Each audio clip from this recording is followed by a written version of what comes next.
इंग्रजी साहित्य की जब ममिंग चटपा ड्रामाटिस्ट हेनरी इब्सन मागे जब फाओबा ड्रामा की लाइरिक ए डोल हाउस मिटे रोंदा लाई फदीबी अमगी जुम हाइबा ड्रामा सी जिसी टोंबरा मिटे रोंदा हदुई मदुगी मदु ओइबा नायिका ओरिबदि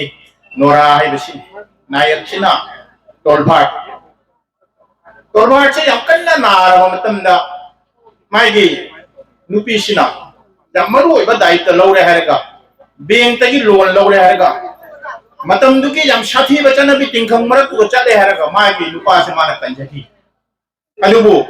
माना पुरु रिबेशन फम माना लौरु रिबेशन फम माइगी नुपाना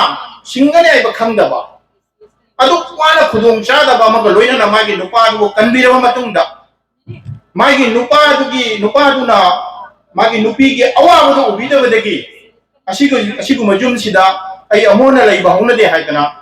माना लैबा थोंगदो युमगी थोंगदो गम लाउना थिंजलगा चटखिबा मदुगी नोराना थिंबा थोंगी मखोंदो ngasisu यूरोप त निन्ना तारी अदुना अखोइगी इमा सिंदा ब्रिटिश इंपीरियलिज्म ना याम साथीना ओपिरंबा चाइना मरक्तुदा इमा सिंधुकी थौना मिकम मिराव खदो ngasiगी mirol da sadum taaduna laili aibase ina aisene aduna madugi mirol duna ni ngasi so koina nupiral koina madugi thauram che koina ngasi pangthui aduna masigi thauram ase aina khanjai festival laisi ani thongle general festival ama calendaric festival ama calendar the base tawraga sagatpa festival मधु दिसंबर के तरानी थोई से हुजी कैलेंडरिक festivals of the मणिपुरीस आइबिसे ओइरबनी मरमदि कइनो हाइदा राजनीति की boundary ना जाति की ओइबा boundary न से मंगमदे कल्चरल जाति की बाउंडरी दी कल्चरल बाउंडरी ने कल्चर न सेमबा लो न सेमबने अदुना मणिपुर दगी मपान थोगा मणिपुर की बाउंडरी से म्यांमार दे कौरगा बांग्लादेश जोगी अदुना सेंट्रल आइबा इचे Rasida नुपी Langi मरमदा ngasi numisida nupi lansi maram sida thamoi da phauram da ba manipuri nupa nupi kanam te lera moina khale aduna ngasi gi numisya jam sathina maru oiba nupi namani kari ge maru oi no wahang lai madu di kai no haida matam du ki economy matam du ki rajniti gi pangal du mathak tu ba ai gi masina singna ba aduna picture of the 20th century kun suba chahi chagi manipuri की समाज की सकम दो ngasi की 21st century की manipuri सिंग observe तौरे question दिसिने मतमदु की economy मतमदु की राजनीति मधु की मथक्ता मतमदु की राजनीति दुदी कनाना कंट्रोल तौई आई द डिक्टेटरशिप ब्रिटिश इंपीरियलिज्म न कंट्रोल तौ अदना डिक्टेटरशिप तुना सेमबा मागी इकोनॉमी दुकी मायोक्ता मतमदु की इमासिना लालौई अदो ngasi di 21st century ni 21st century ki economy system di kaino democratic form of government sagat pa adu kuma economy amani duna huji ki present developing country amoina bharat barsha ku mada laidi ba economy se masidi mix economy ibd private sector and public sector ni pull laga semak pa adu ma economy ki sakta amani now question is that wahang la ibd kari aida ngasi ki 12 दिसंबर के अखोई नुपी लाल सिना economic freedom से अखोइना इसागी हिंजना बखोइना करमाय होना ता अखोई हुजे मीना सेमबो पोक चारी अखोई मणिपुरी ना सेमबो पोरम द मिंगो न पिजे बंगमद्री अखोई ना सेमचरी से सेंगमाई ngari की पैकेट तुम गाय अखोई ना सारी अधिकारी वो खरा चथरागा लेमन कबो अदु मंगाई अदु मिंगो न पिजे बंगमदे अखोई ना सारी अखोई ता ना सारी अदु दी इकोनॉमी करा दे लाकनी आई पोथोकना लाकनी अदुदी कला दे चेंखरे अखोई की इकोनॉमी दे कला दे चेंखरे हाइबगी वहां से लाकदागदी आई ममान दे खिदंग जखचगे अखोई की खंबन होई बे सयेंदा सनसेन बा हाइबा मतांग सिदा खंबना जु चिंखु बजु राज के मेम चटप मतंदा इना कया खुंद्रबा मसक मतो फजबर थोइबिदुना फिसाना ले अदुना अखोई की मतम की नुपी सिंदुगी माइगी सिंभम जे कमरो इबा सिंभम कइनो फिसा लोंगसी दी मणिपुरी खुलक नुपी सिंगी फी साब से लई गिद्रे कदाई जाखरे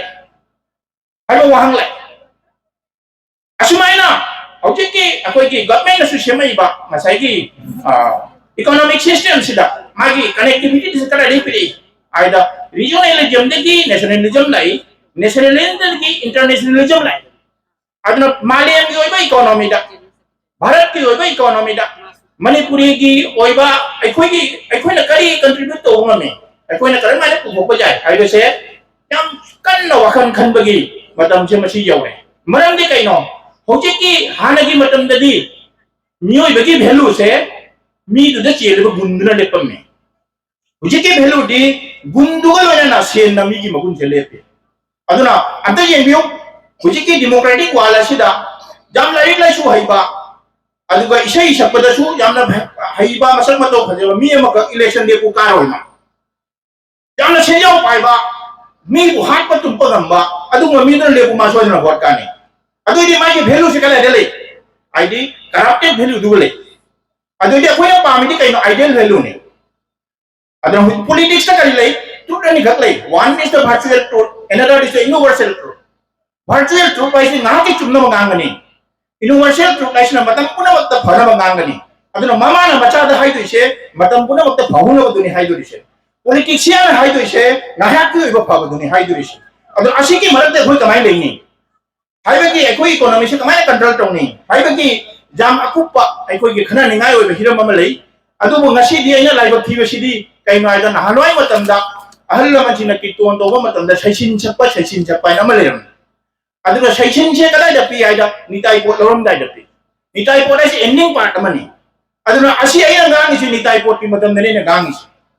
aduna kanam su taning ngaroi da ba aina haiba posi su mana ko na kayam changtori no haisu su ai ngonda madu chingnaba leiba aina su ki jejaba aduga matam se ai kai no sui sakoi se khara di puna la chai अदुमो हायरगा आइना हिजन दोई बकुवन सिदा लोइना ताहौगद्र नतगा थो चखि द्रा गे चिंगबम गक्लै अदुना आइना request तौजै आइना खुरमजै इमा सिंगा आइदि ngasi की 23 दिसंबर 2025 की 12 दिसंबर से मसिना 2026 की दिसंबर जरपदा कोई करी तौरगा इसे मसिन खक पुन्नबगी थौरांग अमगक्ति अखोई पुन्ना पाखन मिनसी अदुना आइगी इमासिंग हिंगागा आइगी इपासिंग हिंदोरिनी मणिपुरी दी इमाना मरुनी अदुना मसी अखोई पुन्ना तौमिनसी अखोई छु मणिपुरी लोन लेबदगी मणिपुरी ओजा ओबंग मिनी आइना थोई बखरा सेनफमजे इमासिंग की दमक तो कोई कंट्रीब्यूट तौजगे अदुना मसी के कमन मिनिमम प्रोग्राम को सेमे हरगा नेक्स्ट 2026 की दिसंबर दा अपोम लेराम दो मदु सकाय हंसी हाइबगी वाफम अमगा आई ngasi sabada thamningi aduna aikoi hujiki silchar gi khelma da ngasi laiba ngasi akoina panthui ganupi gi lana sida organize tawliba central committee and state committee ani ma pullaga lagliba 2026 ki december da akoina puthoka da project gi common minimum program je semasi maduga budget kaya changani haibo se koi puthosi मधुकी budget दुकी feedback तो 2026 का पुथोची हाइबकी वाफम जे आई थमजरगा मयामना ममु खुरमजरगा आई गे सोयंग आमजरग सुंगापी गे हरगा आई अमु खुरमजरगा ई मतां सिलुशन जे